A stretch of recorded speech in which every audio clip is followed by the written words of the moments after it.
Assalamu alaikum, good morning, good evening, good afternoon, whatever is the feasibility of time, my handsome greetings to all of you. I'm your Ejaz sir और हम time to time यहाँ आपके लिए कुछ help लेके आते हैं। तो आज के इस वीडियो में हम बेटा प्रीवियस ईयर क्वेश्चंस करने जा रहे हैं। देखिए बच्चा, जब भी आप कोई चैप्टर कंप्लीट करें, कोई टॉपिक कंप्लीट करें, बहुत ही इंपॉर्टेंट है कि आप ये देखें कि प्रीवियस ईयर क्वेश्चंस उन टॉपिक्स में से क्या आए हैं। अगर आपने कोई भी टॉपिक पढ़ा, कोई भी चैप्टर पढ़ा, तो आपको चाहिए कि आप देखें कि प्रीवियस ईयर्स में इस चैप्टर से कौन कौन से क्वेश्चन नीट या जेई में आए हुए हैं, ताकि आपको उस चैप्टर पे अच्छा खासा सा होल्ड आ जाएगा और आपको पता चलेगा, आपको एक आइडिया हो जाएगा कि किस पैटर्न के क्वेश्चंस आ जाते हैं, किस स्टैंडर्ड के क्वेश्चंस आते हैं, कौन से हॉट स्पॉट्स हैं, यानी कौन से वो टॉपिक्स हैं जहां से क्वेश्चंस मोस्ट फ्रीक्वेंटली पूछे जाते हैं। तो आपको चाहिए जब भी आप प्रिपेयर करें, जो भी टॉपिक पढ़े, जो भी यूनिट आप पढ़े, तो आप प्रीवियस ईयर क्वेश्चंस को जरूर सॉल्व कीजिएगा। इससे आपकी जो प्रिपरेशन है बहुत ही इफेक्टिव रहने वाली है। तो हम यहां पे आज के लेक्चर में 11th क्लास की जो केमिस्ट्री है वहां से एक चैप्टर, बहुत ही important chapter, that's atomic structure, और आज वीडियो नंबर फर्स्ट होगा। इसमें हम previous year questions atomic structure के बेटा सॉल्व करेंगे, ठीक है। So without wasting any more time, let's solve the previous year questions of NEET and JEE. So let's move to the next slide. Here you will find the question number first। देखिए बेटा, यहां पे पहला question है, बड़ा simple, मैं detailed solutions दूंगा, आराम से हम सॉल्व करेंगे, हमें अभी कोई जल्दी नहीं है, एग्जाम सर पे तो नहीं है। तो सबसे पहला जो क्वेश्चन है यहां पे, that's the number of protons, neutrons and electrons in lutetium respectively are. देखो बच्चा, सिंपल सी बात है और सिंपल सा क्वेश्चन है। आपको दिया गया है एक एलिमेंट, दैट इज लुटेशियम, और इस लुटेशियम के नीचे ये जो नंबर लिखा हुआ है 71, ये रिप्रेजेंट करता है इस एलिमेंट का एटॉमिक नंबर, और ऊपर जो नंबर लिखा है 175 बेटा, ये इस एलिमेंट का मास नंबर रिप्रेजेंट करता है। तो अगर हम देखेंगे, हमसे पूछा गया है इस लुटेशियम में प्रोटॉन्स कितने, न्यूट्रॉन्स कितने, इलेक्ट्रॉन्स कितने। देखो बेटा, बड़ा सिंपल है, ये जो यहां पे नंबर लिखा हुआ है नीचे, ये देखो, ये रिप्रेजेंट करता है एटॉमिक नंबर, जिसको हम बेटा Z से रिप्रेजेंट करते हैं। दैट मीन्स इस लुटेशियम का जो एटॉमिक नंबर है दैट इज 71। और आपको मालूम होना चाहिए, किसी भी एलिमेंट का जो एटॉमिक नंबर होता है वो रिप्रेजेंट करता है कि न्यूक्लियस में कितने प्रोटॉन्स हैं। अगर एटॉमिक नंबर 71 है, इसका मतलब लुटेशियम के एटम का जो न्यूक्लियस होता है उसमें 71 प्रोटॉन्स हैं। तो if atomic number is 71, so number of protons भी कितने हो गए, 71। और आपको यह भी मालूम होगा कि जो एक न्यूट्रल एटम होता है, उस न्यूट्रल एटम में जितने प्रोटॉन्स होंगे उतने ही बेटा इलेक्ट्रॉन्स होंगे। तो ये तो न्यूट्रल एटम दिया गया है, अगर इसमें 71 प्रोटॉन्स, तो इसमें बेटा इलेक्ट्रॉन्स भी कितने होंगे, 71। आई बात समझ में। अब यहां नंबर ऑफ प्रोटॉन्स भी आए 71, नंबर ऑफ इलेक्ट्रॉन्स भी आए 71। Now we have to calculate number of neutrons. आपको मालूम होना चाहिए, हमने आपको समझाया हुआ है, अगर आपको कभी भी नंबर ऑफ न्यूट्रॉन्स निकालने हैं, we use the formula mass number minus atomic number. तो नंबर ऑफ न्यूट्रॉन्स कितने निकल आएंगे, जरा देखिए, इसका मास नंबर कितना है, 175। So mass number is 175 minus atomic number कितना हुआ बेटा, दैट इज 71। तो फिर नंबर ऑफ न्यूट्रॉन्स कितने आ गए बच्चा, दैट विल बी 104। तो इस तरह से बेटा हमने यहां पे नंबर ऑफ न्यूट्रॉन्स भी निकाले। अब अगर मैं आपसे पूछूं, मेरा बच्चा जरा बताइए ऑर्डर में, प्रोटॉन्स कितने, 71, न्यूट्रॉन्स कितने, 104, इलेक्ट्रॉन्स कितने, that is 71। So this is the answer. अब ऑर्डर में ख्याल रखना है बच्चा, जरा देखिए, जरा ऑर्डर में देखिए, हमें क्या पूछा गया है, प्रोटॉन्स। प्रोटॉन्स कितने हैं, प्रोटॉन्स कितने हैं जरा यहां देखिए, प्रोटॉन्स कितने हैं, दैट इज 71। और उसके बाद हमसे पूछा गया है न्यूट्रॉन्स, वो कितने हैं 104, और इलेक्ट्रॉन्स भी कितने हैं 104। तो इसका जो आंसर आएगा that will be the part first, ये वाला आ जाएगा। ठीक है, बड़ा सिंपल सा क्वेश्चन था और इसमें बताया गया था प्रोटॉन्स, न्यूट्रॉन्स और इलेक्ट्रॉन्स बताइए ल्यूटेशियम में कितने होंगे। Now let's move to the question number second.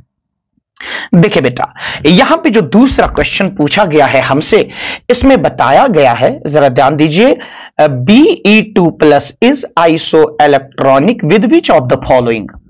तो हमें यह देखना है कि जो Be2 प्लस है, जो Be2 प्लस है, ये किसके साथ आइसो इलेक्ट्रॉनिक है।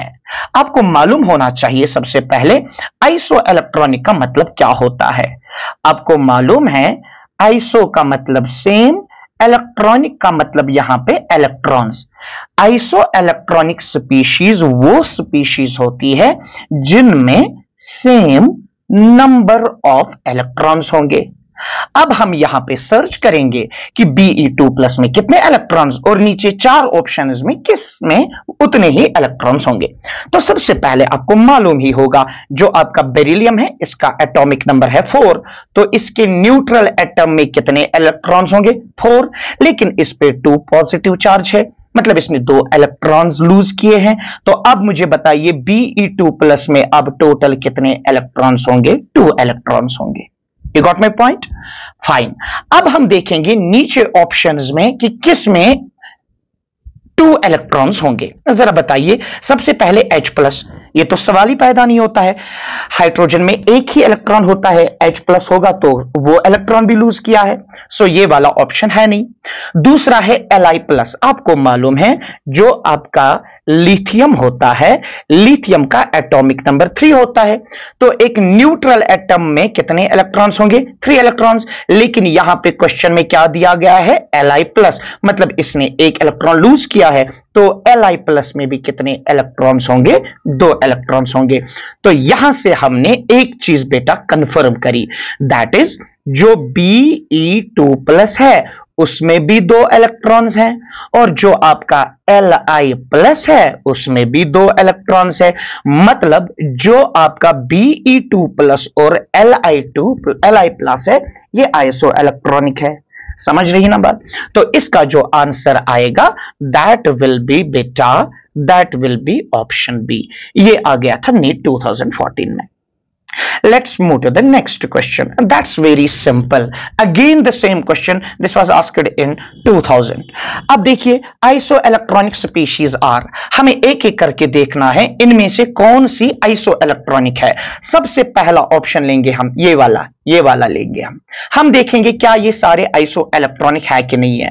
अब देखो मैं यहां पे लिस्ट बना देता हूं, इधर देखिए मेरा बच्चा। सबसे पहले हम लेंगे CO, इसमें देखेंगे इलेक्ट्रॉन्स, उसके बाद हम लेंगे Cn-, उसके बाद लेंगे हम NO+, उसके बाद लेंगे हम C2-। अब हम क्या करेंगे, हम इनमें नंबर ऑफ इलेक्ट्रॉन्स काउंट करेंगे और देखेंगे क्या इनमें सेम इलेक्ट्रॉन्स है या नहीं। अगर सेम है तो आइसो इलेक्ट्रॉनिक है।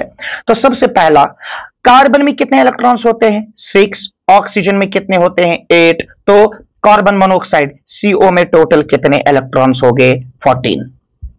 उसके बाद Cn-, कार्बन में कितने बेटा 6, नाइट्रोजन में कितने 7, और इस पे माइनस चार्ज है, माइनस का मतलब इसने एक इलेक्ट्रॉन गेन किया है तो वो भी ऐड करना पड़ेगा। अब देखिए कितने इलेक्ट्रॉन्स आ गए टोटल 14 आ गए।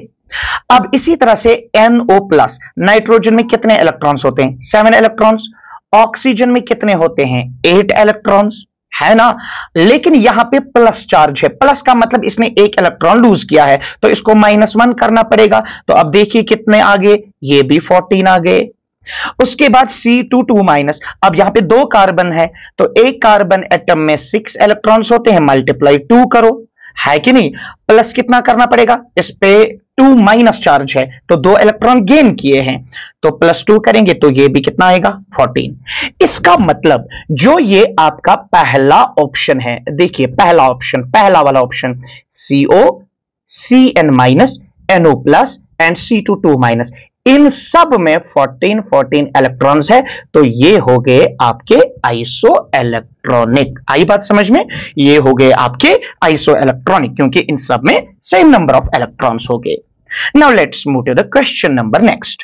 Again the same question. देखो आइसो इलेक्ट्रॉनिक जो टॉपिक होता है ना, आइसो इलेक्ट्रॉनिक स्पीशीज पे जेईई मेंस में भी क्वेश्चंस पूछे जाते हैं। आप देखिए प्रीवियस ईयर क्वेश्चन पेपर्स देखिए, बहुत बारी ये क्वेश्चंस पूछे गए हैं। नीट में देखो आपके सामने है, कितनी बारी इन पे क्वेश्चंस आ गए हैं। ठीक है, now let's move to the next question. अब देखिए क्वेश्चन क्या है। Again the ion that is isoelectronic with CO। हमें क्वेश्चन पूछा गया है कि आप बोलो कि ये जो नीचे 4 ऑप्शंस है ना, CO के साथ कौन सा आयन आइसो इलेक्ट्रॉनिक है। अब हमें देखना है जितने इलेक्ट्रॉन्स इस कार्बन मोनोऑक्साइड मॉलिक्यूल में है, CO में है, उतने ही इलेक्ट्रॉन्स नीचे दिए गए 4 ऑप्शंस में कहां मिलेंगे। तो सबसे पहले हम क्या करेंगे, सबसे पहले हम निकालेंगे number of electrons in carbon monoxide molecule CO। Carbon में कितने इलेक्ट्रॉन होते हैं? 6। ऑक्सीजन में कितने होते हैं? 8। तो टोटल कितने इलेक्ट्रॉन्स हो गए? That is 14। तो अब इस तरह से हमें कार्बन मोनोऑक्साइड मॉलिक्यूल में कितने इलेक्ट्रॉन्स मिल गए? 14 इलेक्ट्रॉन्स। अब नीचे देखेंगे 14 इलेक्ट्रॉन्स कहां मिलेंगे। ठीक है ना, तो सबसे पहला ऑप्शन यहां पे क्या है? CN-। जरा देखते हैं क्या CN- में भी 14 इलेक्ट्रॉन्स होंगे कि नहीं। कार्बन में हो गए 6 प्लस नाइट्रोजन में होते हैं 7। अब यहां CN इस पे माइनस चार्ज है, मतलब 1 इलेक्ट्रॉन गेन किया हुआ है, तो प्लस 1 करेंगे तो कितने आए? ये भी आ गए 14 इलेक्ट्रॉन्स। तो इसका मतलब carbon monoxide is isoelectronic with CN-। That's so simple. ठीक है ना बच्चा मेरा, दैट्स वेरी सिंपल। अब N2+, देखो N2 एक नाइट्रोजन एटम में 7 इलेक्ट्रॉन्स, तो 2 में कितने हो जाएंगे? 14। लेकिन इस पे प्लस चार्ज है, एक लूज किया है, तो 13 ही रह गए, तो ये भी इसका आंसर नहीं। ठीक है, तो ये भी नहीं आएगा। अच्छा O2-, ऑक्सीजन में कितने इलेक्ट्रॉन होते हैं? 8। 2- मतलब 2 गेन किए हैं, तो 10, तो ये भी नहीं होगा। इसी तरह से ये भी नहीं होगा, मतलब CO is isoelectronic with CN-। तो इस तरह से इसका जो आंसर है that's it. Oh, again the same question, again the same question। देखो कितना इंपॉर्टेंट टॉपिक है। क्वेश्चन क्या है? Which one of the following is not isoelectronic with O2-। हमें बताया गया है जो ये O2- है, इसके साथ कौन आइसो इलेक्ट्रॉनिक नहीं है। नीचे 4 ऑप्शंस में हमें बताना है कि O2- के साथ कौन आइसो इलेक्ट्रॉनिक नहीं है। अरे बड़ा सिंपल है। सबसे पहले हम क्या करेंगे, ये देखो हम देखेंगे O2- में कितने इलेक्ट्रॉन्स। देखो ऑक्सीजन का एटॉमिक नंबर 8, तो इसमें 8 इलेक्ट्रॉन्स होंगे। इस पे 2- चार्ज, यानी इसने 2 इलेक्ट्रॉन गेन किए हैं, तो प्लस करेंगे 2, तो ये कितना आ जाएगा? 10। मतलब O2- में कितने इलेक्ट्रॉन्स हो गए? 10 इलेक्ट्रॉन्स हो गए। अब हमें देखना है कि इनमें से किस में 10 नहीं मिलेंगे। देखो बड़ा सिंपल है, अगर आप इसमें लेंगे Na+, सोडियम का एटॉमिक नंबर 11, 1 इलेक्ट्रॉन लूज किया है, तो इसमें भी 10 इलेक्ट्रॉन। उसके बाद N3-, नाइट्रोजन का एटॉमिक नंबर कितना है? 7। 3- का मतलब 3 गेन किए हैं, तो कितने हो गए? 10 इलेक्ट्रॉन्स हो गए। फ्लोरीन का एटॉमिक नंबर 9, तो इस पे माइनस चार्ज है, तो 9 + 1 कितना हो गया? 10। मतलब इसमें भी 10, इसमें भी 10। देखिए अगर आप काउंट करेंगे, इसमें भी 10, इसमें भी 10, इसमें भी 10, और O2- में भी 10, तो जो थेलियम बच गया इसमें बेटा 10 इलेक्ट्रॉन्स नहीं होते हैं, मतलब it is not iso electronic with O2-। ठीक है ना। सो ऑप्शन 1 जो है, ऑप्शन ए, ये इसका आंसर है। Now one more question. अब देखिए क्वेश्चन को हम समझ लेते हैं। क्वेश्चन क्या पूछ रहा है हमसे, ये देखो। फॉर गिवन एनर्जी, यानी एनर्जी गिवन है, यहां देखो ये एनर्जी गिवन है जूल्स में। For given energy 3.03 into 10⁻⁻19 joules corresponding to wavelength is. बड़ा सिंपल, यहां पे हमें रेडिएशन फोटॉन की एनर्जी गिवन है, हमें बतानी है कि वेवलेंथ क्या होगी। अरे आपने तो प्लैंक्स क्वांटम थ्योरी पढ़ी होगी बेटा। प्लैंक्स क्वांटम थ्योरी क्या कह रही है? E = h ν। where E is the energy of photon, H is the Planck's constant, and nu is the frequency of radiation. तो E will be equal to H. What is nu? Frequency. Frequency is equal to C upon lambda. हमें क्या निकालना है बच्चा मेरा? Lambda निकालना है. वो किसके बराबर आएगा? HC upon E. तो अब यहां से हम इसको सॉल्व करेंगे. Lambda will be equal to Planck's constant की वैल्यू क्या है? 6.626 इंटू 10 to the power -34 है ना, मल्टीप्लाइड बाय C. C की वैल्यू क्या है? C is the speed of light, that is 3 into 10 to the power 8. Divide कैसे करेंगे बच्चा? डिवाइड करेंगे E से. E is the energy of photon और वो कितनी गिवन है? 3.03 into 10 to the power -19. बस इसको सॉल्व करो, आपका लैम्डा निकल आएगा और आपका जो लैम्डा निकल आएगा वो नैनोमीटर्स में निकल आएगा. That will be 5656 nanometers. ये आ जाएगा आपका आंसर. बड़ा सिंपल है. देखिए ये पावर्स कट कीजिएगा, यहां पे जो आपका आंसर निकल आएगा वो तो आपको आ जाएगा मीटर्स में, फिर इसको नैनोमीटर्स में कन्वर्ट करोगे तो that will be 565, 656 nanometers. I hope आप इसको सॉल्व कर सकते हो. आप बड़ा सिंपल सा क्वेश्चन था. वहां फोटॉन की एनर्जी दी गई थी और हमें वेवलेंथ निकालनी थी. प्लैंक्स क्वांटम थ्योरी अप्लाई करके हमने निकाल दिया. Now here is one more question. एक और क्वेश्चन यहां पे बेटा दिया गया है, वो क्वेश्चन हम सॉल्व करेंगे. देखिए क्वेश्चन क्या है. क्वेश्चन है what will be the longest wavelength line in Balmer series of spectrum. हम सब ने हाइड्रोजन स्पेक्ट्रम पढ़ा है. हाइड्रोजन स्पेक्ट्रम में हमें कई सीरीज मिलती है. Lyman series, Balmer series, Paschen series, Brackett series, Pfund series, Humphrey series. तो यहां पे बाल्मर सीरीज की बात की गई है. अब देखिए जो बाल्मर सीरीज है, let me solve this question. जो बाल्मर सीरीज है, बाल्मर सीरीज कौन सी सीरीज है?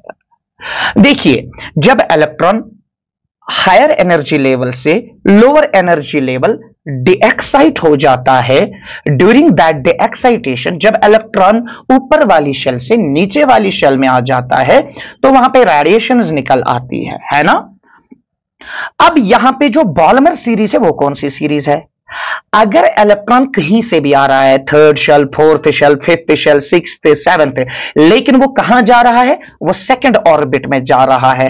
तो वो जो सीरीज वहां पे हमें निकल के आती है that is the Balmer series. That means यहां जो N1 है, यानी जहां इलेक्ट्रॉन को जाना है lower energy level, that is equal to 2. और बेटा जो N2 है, दैट N2 इज यानी जहां से इलेक्ट्रॉन को आना है, that can B 3, that can B 4, that can B 5, that can B 6, that can B 7. तो जब इलेक्ट्रॉन की डीएक्साइटेशन थर्ड से सेकंड, फोर्थ से सेकंड, फिफ्थ से सेकंड, सिक्स्थ से सेकंड, सेवंथ से सेकंड हो जाएगी तो इसको हम बाल्मर सीरीज का नाम देते हैं.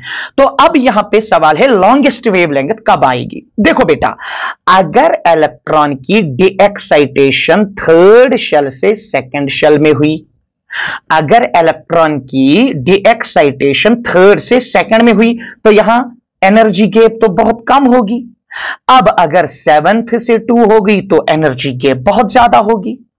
तो जब एनर्जी गैप बहुत ज्यादा होगी, जब एनर्जी गैप बहुत ज्यादा होगी तो वेवलेंथ कम होगी. बिकॉज आपको तो मालूम है E is equal to HC by lambda. अगर लैम्डा कम है एनर्जी ज्यादा है, अगर लैम्डा ज्यादा है तो एनर्जी कम है. अगर इलेक्ट्रॉन सेवंथ से सेकंड में बेटा डीएक्साइट हो जाएगा तो यहां एनर्जी गैप बहुत ज्यादा है तो वेवलेंथ मिनिमम आ जाएगी रेडिएशन की. अब अगर इलेक्ट्रॉन यहां थर्ड से सेकंड जाएगा, अगर इलेक्ट्रॉन थर्ड से सेकंड जाएगा, एनर्जी गैप बहुत कम है, अगर एनर्जी गैप बहुत कम है तो यहां वेवलेंथ ज्यादा आएगी. तो बाल्मर सीरीज में मैक्सिमम वेवलेंथ कब आएगी? जब N1 की वैल्यू 2 होगी और N2 की वैल्यू 3 होगी. बस अब हमें क्या करना है? हमें लैम्डा की वैल्यू निकालनी है. इसके लिए हम पहले रेडबर्ग्स फॉर्मूला लगाएंगे. 1 upon lambda equal to R 1/n1 square minus 1/n2 square, am I right.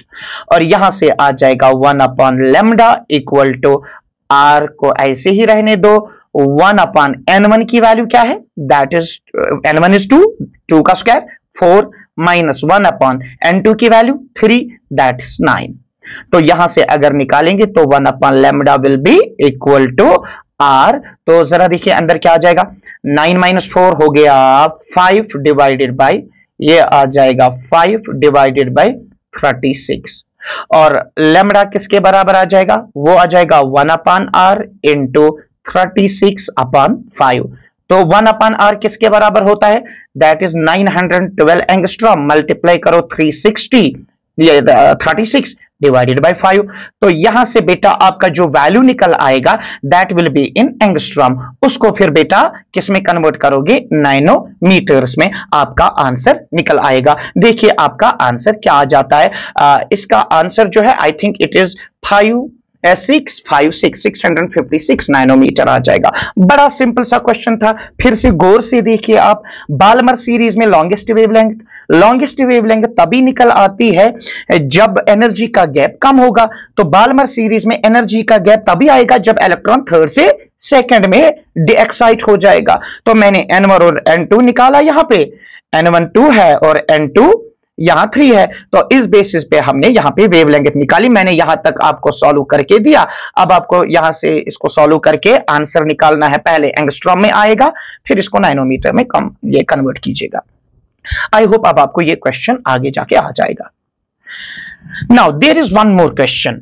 देखिए क्वेश्चन क्या है, in hydrogen atom energy of first excited state is -3.4 electron volt, then find the kinetic energy of same orbit of hydrogen atom. देखिए बड़ा simple सा question है, आप पहले question को समझ लीजिएगा। देखिए क्वेश्चन क्या कह रहा है, सपोज अगर this is the nucleus of an atom, समझिए ये एटम का न्यूक्लियस है, हाइड्रोजन एटम का, एंड सपोज अब मैं यहां पे बना देता हूं शेल्स। से फॉर एग्जांपल ये फर्स्ट शेल है, से ये सेकेंड शेल है, ठीक है। अब जो पहली वाली है ये वाली, this is the ground state, ठीक है। अब से फॉर एग्जांपल ये कह रहा है energy of first excited state. First excited state कौन हो गई, जब इलेक्ट्रॉन फर्स्ट शेल से यहां पे आ जाएगा, इसको कहते हैं फर्स्ट एक्साइटेड स्टेट। अब अगर इलेक्ट्रॉन यहां इसमें है फर्स्ट एक्साइटेड स्टेट में, तो इसकी जो एनर्जी है ना बेटा, वो एनर्जी होती है -3.04 electron volt. This is given in the question, ये हमें क्वेश्चन में गिवन है। क्वेश्चन में गिवन है अगर फर्स्ट एक्साइटेड स्टेट में इलेक्ट्रॉन की एनर्जी कितनी है, दैट इज -3.04 इलेक्ट्रॉन वोल्ट। तो आप हमें बताइए इस इलेक्ट्रॉन की काइनेटिक एनर्जी क्या होगी।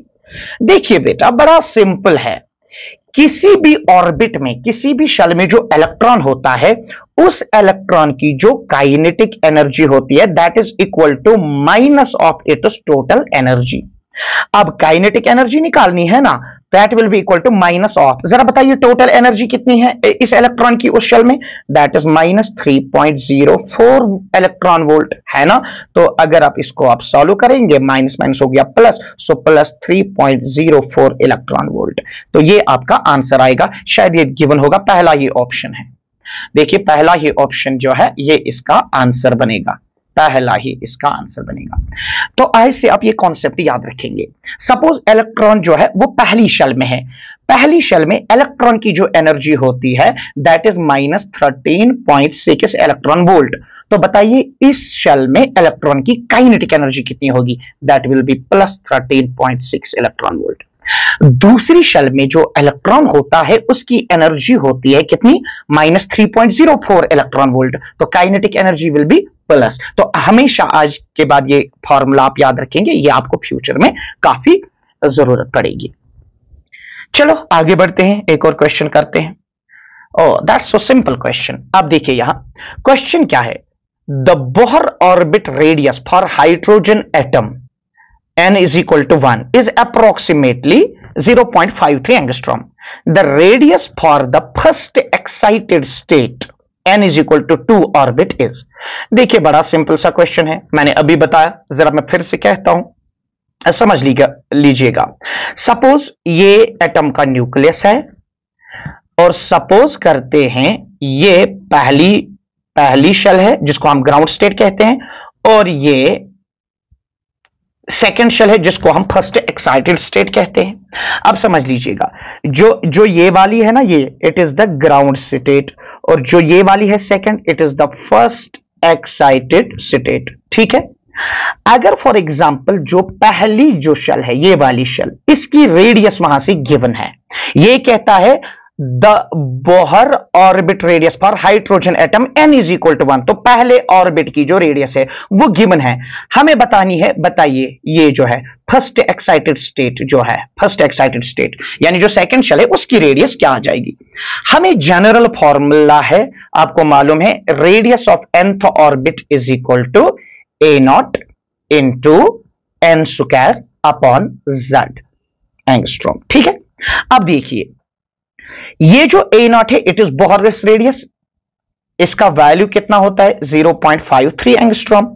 Z एटॉमिक नंबर होता है, और ये हाइड्रोजन एटम के लिए हम यूज करते हैं, तो Z का वैल्यू 1, तो जो रेडियस ऑफ nth ऑर्बिट होगा that will be equal to 0.53 into आ जाएगा बेटा n स्क्वायर। तो हमें किस में निकालनी है, सेकेंड शेल में, फर्स्ट एक्साइटेड स्टेट में, so that will be equal to 2 square. तो ये जो वैल्यू आएगी हमें एंगस्ट्रॉम में आएगी। तो रेडियस ऑफ सेकेंड ऑर्बिट अब कितनी आ जाएगी, जरा देखिए, ये आ जाएगी 0.53 मल्टीप्लाई कीजिएगा 4। अब देखिए अब ये कितना आ जाएगा, 4 3 12, 4 5 20, 20 और 1 कितना हो गया, 4 5 20 हो गया 21। सो ये आ जाएगा 2.12 एंगस्ट्रॉम। ठीक है, ये आ जाएगा 2.12 एंगस्ट्रॉम। तो इसमें ये आंसर दिया गया है शायद, यहां देखिए इट्स 2.12 एंगस्ट्रॉम।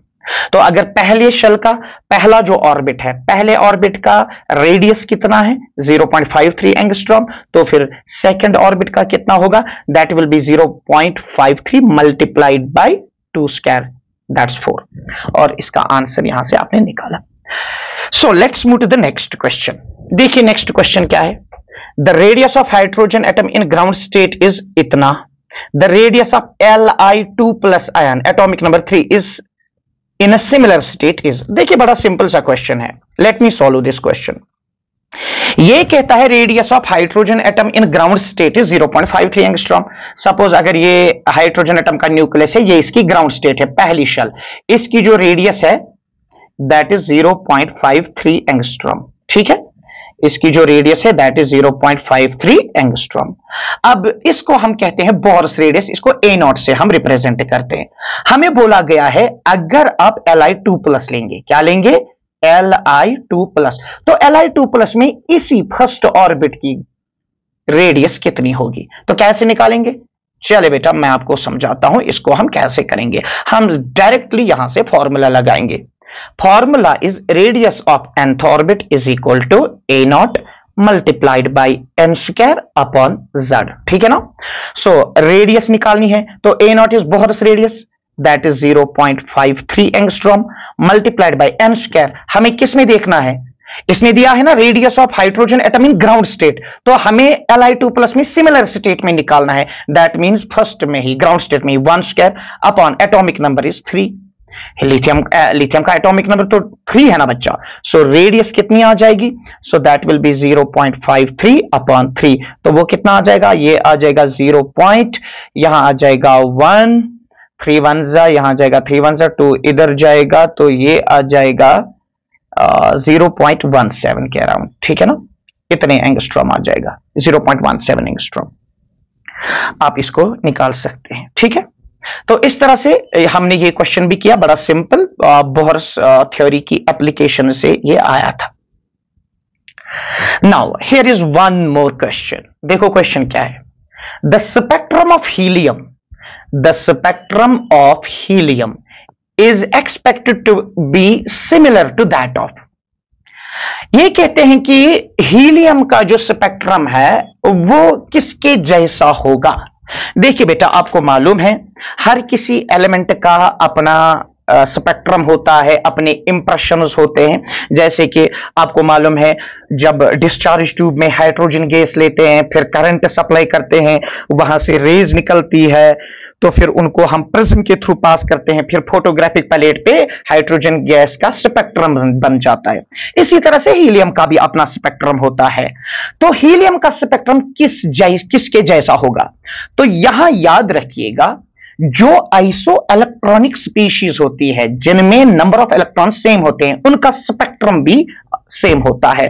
तो अब अगर आप यहां देखेंगे, जो आपका मेरा बच्चा हीलियम होता है, हीलियम का एटॉमिक नंबर 2, तो याद रखिए इसमें 2 इलेक्ट्रॉन्स होंगे। अब अगर हाइड्रोजन देखेंगे, हाइड्रोजन में तो एक ही इलेक्ट्रॉन है, तो इसके साथ तो आइसो इलेक्ट्रॉनिक है ही नहीं। फिर अगर हम यहां पे Li+ की बात करेंगे, इसका एटॉमिक नंबर 3 है, एक इलेक्ट्रॉन तो लूज किया है, तो अब इसमें 2 इलेक्ट्रॉन बचे। इसका मतलब हीलियम और Li+ का जो स्पेक्ट्रम है वो सिमिलर आ सकता है, क्योंकि ये आइसो इलेक्ट्रॉनिक है। आई बात समझ में और क्लियर होगी बात?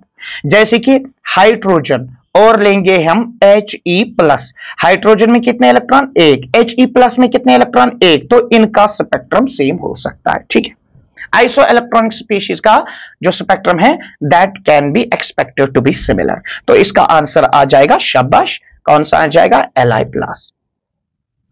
आगे बढ़ते हैं। नाउ क्वेश्चन नंबर नेक्स्ट क्या है? If r is the radius of first orbit, then radius of nth orbit of hydrogen atom is given by. ये डायरेक्ट फॉर्मूला बेस्ड क्वेश्चन है, फॉर्मूला ही है। ये कहता है अगर पहले ऑर्बिट, पहले शेल की रेडियस है r, तो आप हमें ये बता दीजिए कि रेडियस ऑफ nth क्या होगी, nth ऑर्बिट क्या होगी।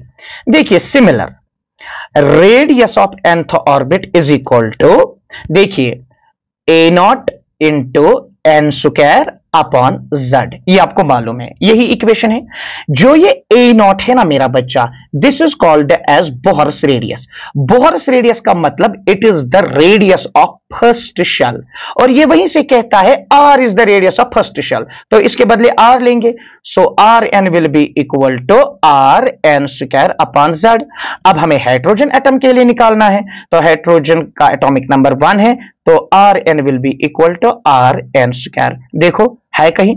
यस एग्जैक्टली, ये देखो पहली ही फॉर्मूला। सो ये देखिए पहली ही फॉर्मूला। एक कॉन्सेप्चुअल बेस्ड क्वेश्चन है, बड़े सिंपल से questions. Let's move to the next. अब देखिए क्वेश्चन कहां से आ रहा है। क्वेश्चन तो डी ब्रोगली वेवलेंथ से आ रहा है, डी ब्रोगलीज हाइपोथेसिस से। अब देखो क्वेश्चन क्या बोल रहा है हमसे, have a look. A 0.66 kg ball is moving with a speed of 100 meter per second. हमारे पास एक बॉडी है, मान लीजिए ये बॉडी है, और ये जो बॉडी है ना इसका मास है 0.66 kg, और ये मूव करती है with velocity with speed 100 meter per second. आपको मालूम है डी ब्रोगली ने क्या कहा था? डी ब्रोगली ने कहा था जो मटेरियल पार्टिकल्स हैं जब वो मोशन में होते हैं तो उनके साथ भी एसोसिएटेड वेव्स होती है, जिनको डी ब्रोगली वेव्स कहते हैं। तो ये कहता है कि अगर एक बॉडी है उसका मास 0.66 kg है और वो मूव करती है 100 मीटर पर सेकेंड, तो बताइए उसकी वेवलेंथ। तो बड़ा सिंपल, तो डी ब्रोगलीज वेवलेंथ सबको याद होगी ना, आपको मालूम है ना, lambda equal to h upon mv। So where lambda is the de Broglie wavelength, यानी कि wavelength associated with a moving particle, moving body, h is the Planck's constant, m is the mass of that body, and v is the velocity with which the body is moving।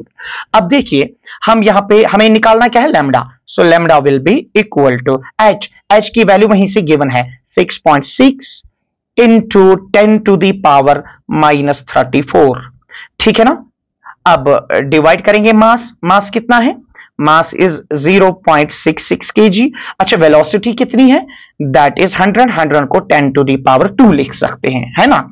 अब देखिए lambda कितना आएगा, that will be 6.6 into 10 to the power minus 34 अच्छा देखिए, यहां से एक value काटेंगे, वो यहां देंगे, ये बन जाएगा 6.6 into 10 to the power 1। 10 to the power 1 ऊपर आएगा तो ये बनेगा 10 टू दी पावर -1, तो ये बन जाएगा, बेस तो सेम है, पावर ऐड हो जाएगा, सो यहां से ये 1 जा हो जाएगा, 1 जा हो जाएगा, so it will be 1 into 10 to the power -35 meter. आप देखिए, यस यस, देखिए देखिए कहीं पे है इसका आंसर। हाँ बेटा, ये देखिए यहां से ये ऑप्शन हमें मिल रहा है। बड़ा सिंपल सा क्वेश्चन इस de Broglie हाइपोथेसिस से आया हुआ है।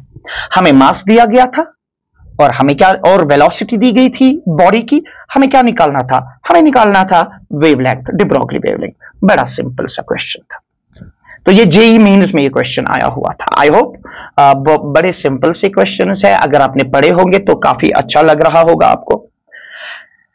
Now we have one more question. ये हीजनबर्ग्स अनसर्टेनिटी प्रिंसिपल से आया हुआ है। अब देखिए इसमें एग्जामिनर क्या बोल रहा है। क्वेश्चन में बोल रहा है the uncertainty in momentum of an electron is 1 into 10 to the power -5 kg meter per second. The uncertainty in its position will be। बड़ा सिंपल है और ये हीजनबर्ग्स अनसर्टेनिटी प्रिंसिपल से आया है और आपको मालूम होना चाहिए हीजनबर्ग्स अनसर्टेनिटी प्रिंसिपल क्या कह रहा है। Uncertainty in position, uncertainty in momentum is greater और इक्वल टू h/4π। मालूम है ना सबको। तो यहां पे अनसर्टेनिटी इन मोमेंटम गिवन है। आप देखिए क्वेश्चन को देखिए ना। The uncertainty in momentum of an electron is given, that means we are given with uncertainty in momentum. तो हमें क्या निकालनी है, अनसर्टेनिटी इन पोजीशन। तो फिर uncertainty in position will be equal to or greater than h/4π delta p। अब हमें सिर्फ वैल्यूज देने हैं। h का वैल्यू है 6.62 into 10 to the power -34 upon 4 का 4 ही है, पाई की वैल्यू कितनी आएगी 3.14 या 22/7 into delta p. Uncertainty in position कितनी है, that is 1 into 10 to the power -5। इसको जब हम सॉल्व करेंगे हमें निकल आएगी uncertainty in position and that will be round about 5.27 into 10 to the power -30 meter. अब देखिए क्या ये हमारे आंसर्स में है। आई होप ये आंसर्स में होगा। ठीक है, ये देखिए पहला ही ऑप्शन है इसमें, पहला ही ऑप्शन देखिए, पहला ही ऑप्शन है 5.27 into 10 to the power -10 meter. अब क्वेश्चन को समझिए, बड़े सिंपल से क्वेश्चंस आए हैं इसमें। हीजनबर्ग्स अनसर्टेनिटी प्रिंसिपल डिटेल में पढ़ा होगा आपने। अगर आपको अनसर्टेनिटी इन पोजीशन मालूम है तो अनसर्टेनिटी इन मोमेंटम निकाल सकते हैं। अनसर्टेनिटी इन मोमेंटम मालूम है तो अनसर्टेनिटी इन पोजीशन। इस वाले क्वेश्चन में अनसर्टेनिटी इन मोमेंटम गिवन था, हमें बोला गया था अनसर्टेनिटी इन पोजीशन निकालो। ठीक है ना बच्चा, ओके फाइन, आगे बढ़ते हैं। जरा कीजिए ये क्वेश्चन। क्वेश्चन क्या बोल रहा है, The de Broglie wavelength of a particle with mass 1 gram and velocity 100 meter per second is। ये हमें बोल रहा है, क्वेश्चन क्या बोल रहा है, आपके पास एक पार्टिकल है, ये देखिए ये एक पार्टिकल है, इसका मास गिवन है कितना 1 ग्राम। जरा बताइए केजी में वो कितना हो गया, वो हो गया 10 टू दी पावर -3 केजी। बड़ा सिंपल। जब आपको ग्राम कम किसमें कन्वर्ट करना है, केजी में, तो आपको डिवाइड बाय 1000 वही होता है, आपको मल्टीप्लाई करना है 10 टू दी पावर -3 से। तो यहां हमें एक पार्टिकल गिवन है, एक छोटा सा पार्टिकल जिसका मास 1 ग्राम है। एक छोटा सा पार्टिकल है, उस छोटे से पार्टिकल का मास कितना है 1 ग्राम, और वो मूव करता है with the velocity of 100 meter per second. तो बताओ जब ये पार्टिकल मूव करेगा, obviously according to de Broglie इसके साथ एसोसिएट वेव होगी, तो वेवलेंथ निकालनी है। बड़ा सिंपल, इससे पहले भी यही क्वेश्चन आया था। सो हमें वेवलेंथ जब निकालनी होगी ना किसी भी पार्टिकल के साथ जो एसोसिएट होगी, दैट इज h/mv।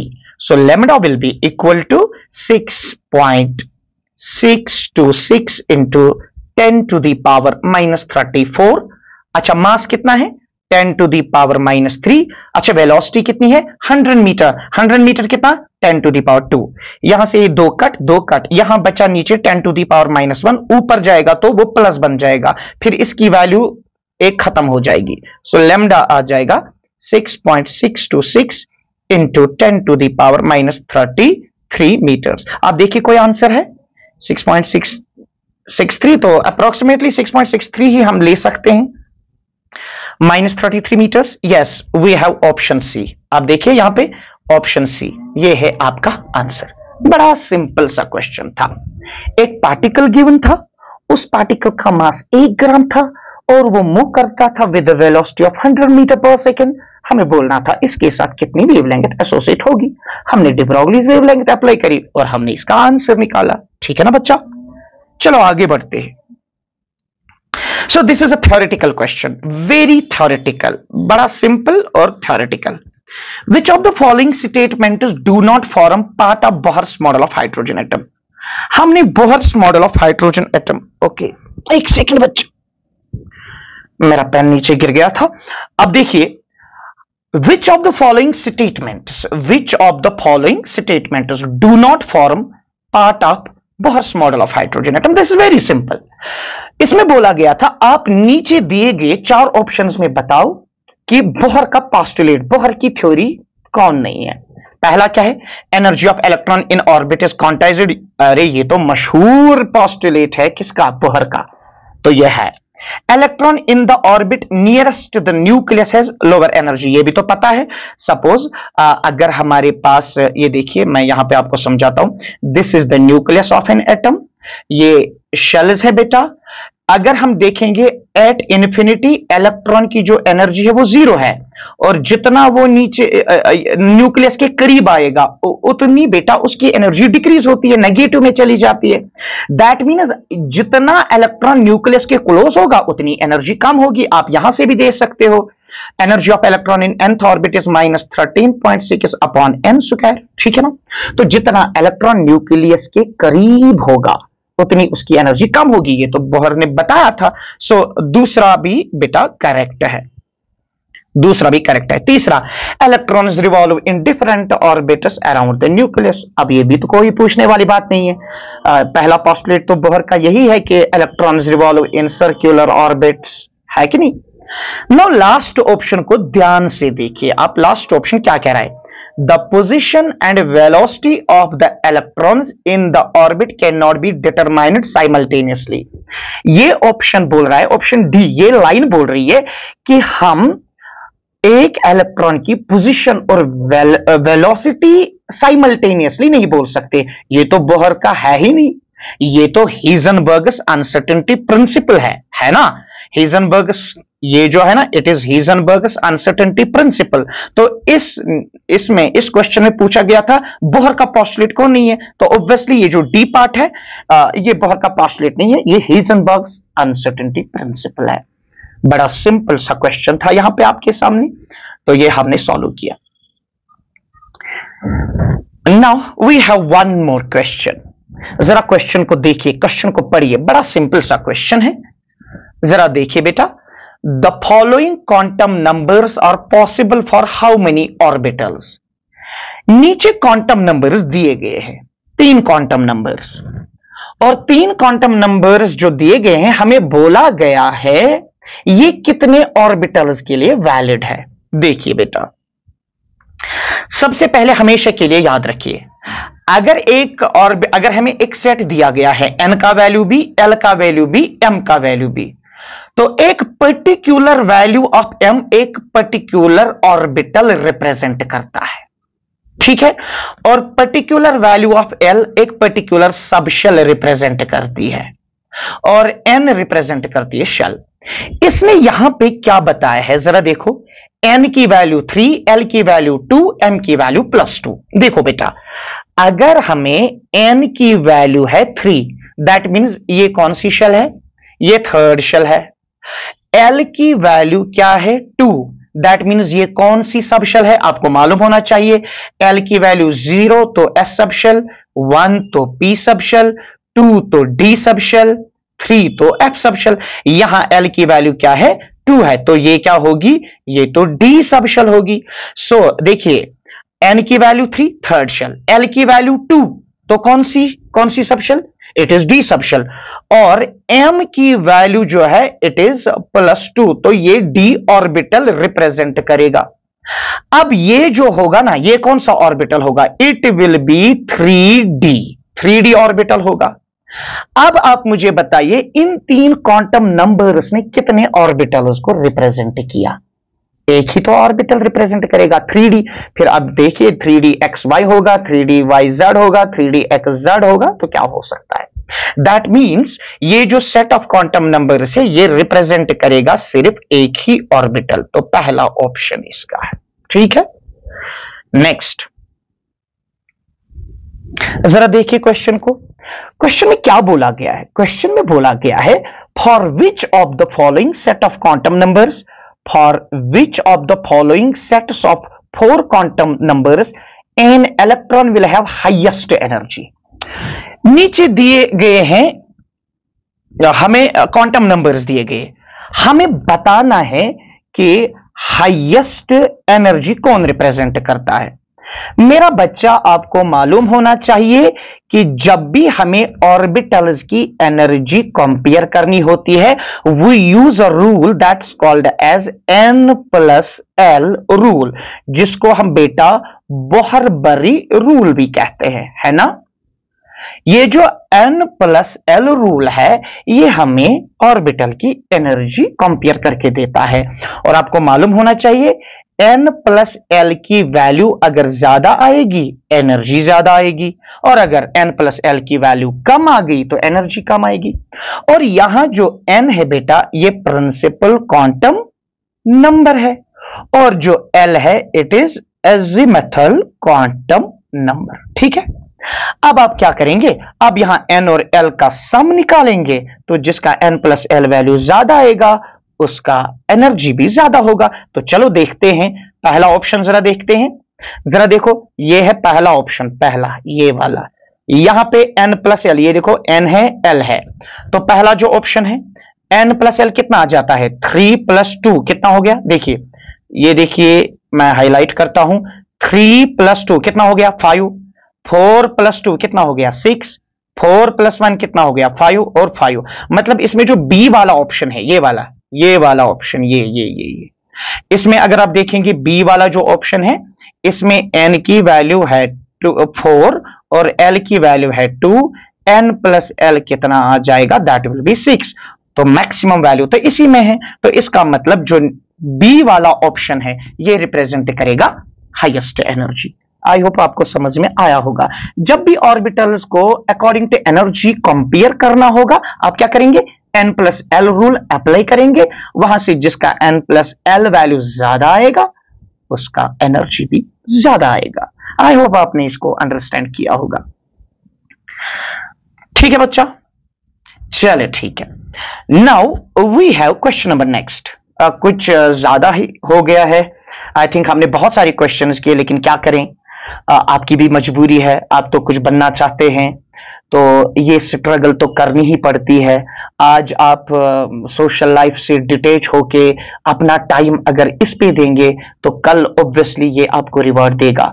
और हमेशा आपको तो मालूम ही है, जिंदगी में, कायनात में कभी भी कोई चीज विदाउट स्ट्रगल नहीं मिलती। आपको अपने आप को हार्डशिप में डालना ही पड़ता है, तब जाके वहां पे रिजल्ट्स आ जाते हैं। आई होप ये काफी बड़ा सेक्रीफाइस होता है स्टूडेंट्स का, 1 घंटे 2 घंटे सामने टीचर के सामने बैठना, मोबाइल के सामने बैठना, क्वेश्चंस करना, प्रैक्टिस करना, ये अपने आप में एक बहुत बड़ी कुर्बानी है एक बच्चे की, जिसको नजरअंदाज नहीं किया जा सकता। लेकिन कुछ दिनों की बात है, ये टाइम भी टल जाएगा और इंशाल्लाह आपको सक्सेस मिलती ही रहेगी। चलो आगे बढ़ते हैं। नाउ जरा देखिए क्वेश्चन क्या है। Electronic configuration of calcium atom can be written as. देखिए कैल्शियम का एटॉमिक नंबर क्या है, बड़ा सिंपल है। कैल्शियम का एटॉमिक नंबर होता है 20। अगर हम ऐसे ही इलेक्ट्रॉनिक कॉन्फ़िगरेशन करेंगे तो क्या आ जाएगा electronic configuration? 1s2 2s2 2p6 3s2 3p6, है कि नहीं? फिर क्या आ जाएगा? 4s2। जरा देखिए कितने इलेक्ट्रॉन्स आ गए? 2, देखिए 2 4 10 10 और 12, 18 हो गए 20। लेकिन अगर आप यहां से देखेंगे, यहां तक मैं इसको अंडरलाइन करता हूं, यहां से, एक सेकंड बच्चा मेरा, मैं इसको अंडरलाइन करता हूं, एक सेकंड। अगर आप यहां से यहां तक देखेंगे, यहां तक की कॉन्फ़िगरेशन 1s2, ये देखिए 1s2, 2s2, 2p6, 3s2, 3p6, यहां तक ये 18 इलेक्ट्रॉन्स आते हैं। तो ये 18 जो है ना, 18 किसका एटॉमिक नंबर है, किस नोबल गैस का एटॉमिक नंबर है, दैट्स ऑर्गन। तो यहां पर हम शॉर्ट में लिख सकते हैं ऑर्गन। फिर बचा क्या, तो यहां से यहां तक ऑर्गन की कॉन्फ़िगरेशन आई, इसको नोबल गैस कॉन्फ़िगरेशन कहते हैं। उसके बाद 4s2 बचा, मतलब कैल्शियम की कॉन्फ़िगरेशन लंबी वाली ये दे दो, शॉर्ट वाली नोबल गैस वाली दे दो। Nearest to noble gas argon है, ऑर्गन 18 इलेक्ट्रॉन रिप्रेजेंट करता है, बचे दो वो 4s2 में चले जाते हैं। तो ऑर्गन 4s2 बेटा ये जो है ये कैल्शियम की नोबल गैस कॉन्फ़िगरेशन है, ऐसे भी लिखी जा सकती है। तो देखिए ऑप्शन में है कोई, एग्जैक्टली यहां देखिए ऑप्शन बी, इसमें ये दिया गया है। तो ये है आपका आंसर। ठीक है बच्चा, चलो आगे बढ़ते हैं। जरा क्वेश्चन को समझिए, थ्योरेटिकल क्वेश्चन है। क्वेश्चन क्या है जरा बच्चा देखिए, क्वेश्चन क्या है, क्वेश्चन क्या है जरा देखिए बच्चा मेरा। In a given atom no two electrons, in a given atom no two electrons can have same value of all 4 quantum numbers, this is called. देखिए बड़ा सिंपल है, अब मैं आपको समझाता हूं ये बोलना क्या चाहता है। सपोज मेरे पास है यहां पे ये एक ऑर्बिटल, समझ लीजिएगा ये एक ऑर्बिटल है, और इस ऑर्बिटल को मैं नाम देता हूं, सपोज ये है 2s ऑर्बिटल, और हम बेटा इसमें 2 इलेक्ट्रॉन्स यहां रखेंगे, ये एक इलेक्ट्रॉन है, ये दूसरा इलेक्ट्रॉन है। अगर मैं आपको पूछूं बच्चा मेरा कि जरा आप बताइए इसके इस इलेक्ट्रॉन के क्वांटम नंबर्स क्या होंगे, इस इलेक्ट्रॉन के क्वांटम नंबर्स क्या होंगे, तो ऑब्वियसली आप आसानी से बता पाएंगे। आपको मालूम है ये 2s ऑर्बिटल है, दैट मीन्स n की वैल्यू कितनी होगी, n की वैल्यू 2 होगी। यहां पर भी n की वैल्यू कितनी होगी, n की वैल्यू 2, क्योंकि 2s ऑर्बिटल है, दोनों इलेक्ट्रॉन 2s ऑर्बिटल में है। नाउ ये कौन सा ऑर्बिटल है, s ऑर्बिटल, तो कौन सी subshell, s subshell, that means यहां l की वैल्यू क्या आएगी, s के लिए 0, यहां पर भी l की वैल्यू कितनी आ जाएगी बेटा, 0 आ जाएगी, ओ है ना। उसके बाद अगर l की वैल्यू 0 है तो m की वैल्यू भी 0 आ जाएगी, यहां भी m की वैल्यू क्या आ जाएगी, 0। उसके बाद लास्ट क्वांटम नंबर है स्पिन क्वांटम नंबर, हमें देखना है क्या इलेक्ट्रॉन क्लॉकवाइज स्पिन है कि एंटी क्लॉकवाइज स्पिन में है। तो अगर ये वाला इलेक्ट्रॉन लेंगे तो इसका जो s है स्पिन है दैट्स क्लॉकवाइज, तो हम लिखते हैं +1/2, और अगर ये वाला इलेक्ट्रॉन लेंगे हम तो इसका स्पिन क्वांटम नंबर क्या होगा, -1/2, ओ है ना। तो अब आप बताइए ये जो 2 इलेक्ट्रॉन्स एक ही ऑर्बिटल में हैं, इनका n भी सेम है, इनका l भी सेम है, इनका m भी सेम है, मगर इनका स्पिन क्वांटम नंबर डिफरेंट है। दैट मीन्स 2 इलेक्ट्रॉन जो एक ही ऑर्बिटल में होंगे उनके 4 के 4 क्वांटम नंबर सेम नहीं होंगे, they differ in 1 quantum number, that is called as spin quantum number. ठीक है, इस रूल को क्या कहते हैं, इसको कहते हैं पॉलीज एक्सक्लूजन प्रिंसिपल, पॉलीज या पॉलीज एक्सक्लूजन प्रिंसिपल। क्या यहां पे है, एग्जैक्टली हमें यहां पे दिया गया है ये वाला ऑप्शन, डी वाला ऑप्शन, पॉलीज एक्सक्लूजन प्रिंसिपल। तो पॉलीज एक्सक्लूजन प्रिंसिपल कह रहा है कि एक ऑर्बिटल में मैक्सिमम 2 इलेक्ट्रॉन रह सकते हैं, वो भी अपोजिट स्पिन के साथ, therefore spin quantum number different होगा, बाकी सेम होगा।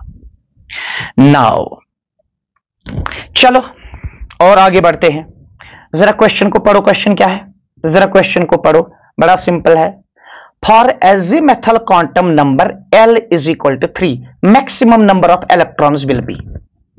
देखिए बड़ा सिंपल है, अगर किसी सबशेल के लिए एजिमेथल क्वांटम नंबर जो है उसकी वैल्यू 3 है, azimuthal quantum number is given, so L की वैल्यू क्या है, 3। आपको मालूम होना चाहिए अगर L की वैल्यू 0 तो S सबशेल, अगर L की वैल्यू 1 तो P सबशेल, अगर L की वैल्यू 2 तो D सबशेल, अगर L की वैल्यू 3 तो F सबशेल, है ना।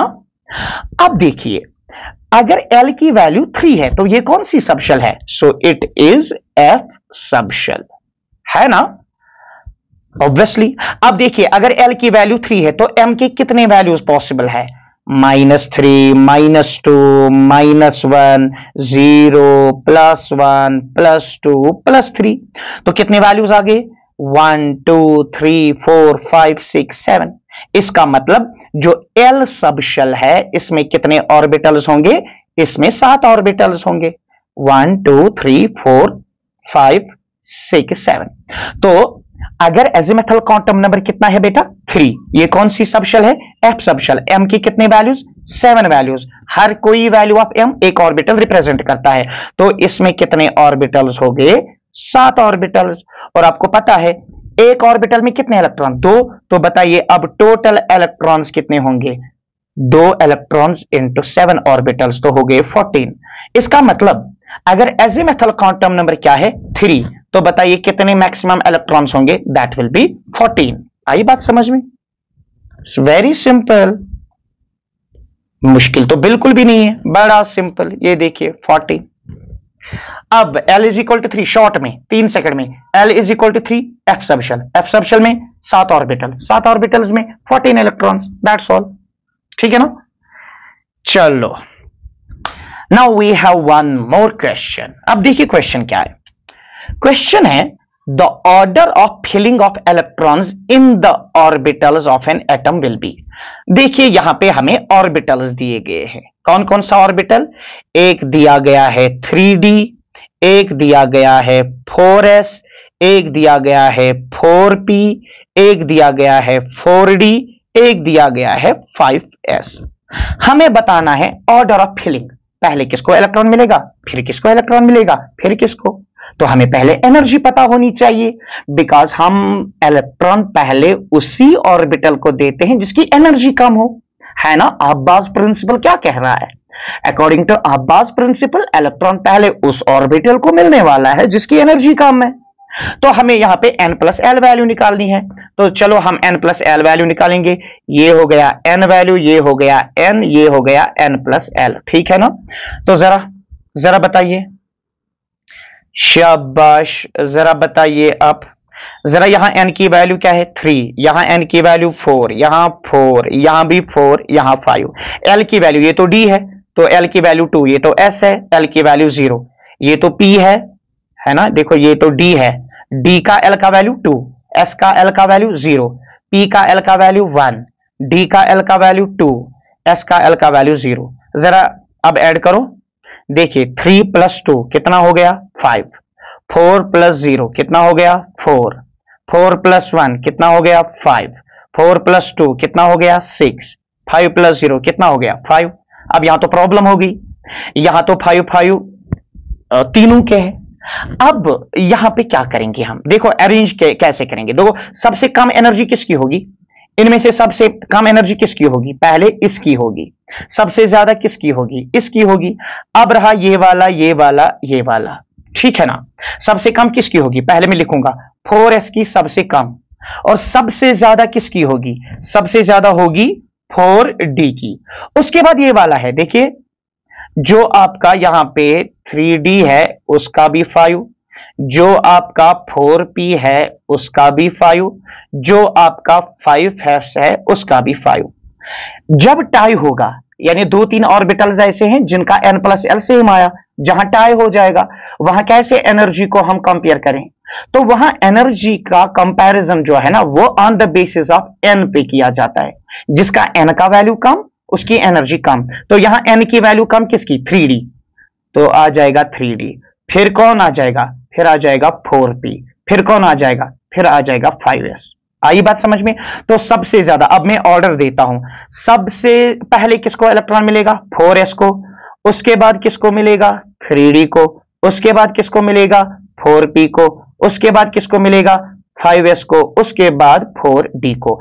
सिंपली करना क्या है? तमाम ऑर्बिटल्स का n+l, जिसका n+l कम, एनर्जी कम, पहले इलेक्ट्रॉन उसी को मिलेगा। जिसका n+l ज्यादा, एनर्जी ज्यादा, उसको बाद में इलेक्ट्रॉन मिलेगा। ठीक है ना। अगर टाई होगा तो जब भी n प्लस एल वैल्यू 2 या 3 ऑर्बिटल्स का सेम आएगा, वहां n की वैल्यू देखो, सिर्फ जिसका n का वैल्यू कम है एनर्जी कम होगी, तो पहले इलेक्ट्रॉन उसी को मिलेगा। तो यहां पे मैंने दे दिया, जरा देखो ऑप्शंस में कहीं पे ऐसा दिया गया है। पहले क्या है 4s, ये देखो यहां पे है पहले 4s, उसके बाद 3d, ये देखो 3d, फिर 4p, फिर 4p, फिर 5s, फिर 5s, 4d, तो ये आ जाएगा बेटा इसका आंसर। आई थिंक अब ये 1 घंटे का वीडियो हो गया है, तो आज ये एक पार्ट, तो इंशाल्लाह कल मैं कोशिश करता हूं कि इसका दूसरा पार्ट और भी एडवांस्ड लेवल क्वेश्चंस करेंगे। आज तो हमने सिंपल सिंपल से क्वेश्चंस करे हैं, तो आई होप आपने सेशन को एंजॉय किया होगा। मैंने काफी डिटेल में बेसिक लेवल से सारे क्वेश्चंस को एक्सप्लेन करने की कोशिश की। तो वीडियो अच्छा लगे लाइक कीजिएगा, सब्सक्राइब करना मत भूलिएगा, और कमेंट में बता दीजिएगा अगर आप कुछ चाहते हो यहां से जिसमें मैं आपकी हेल्प कर सकूं। अल्लाह हाफिज।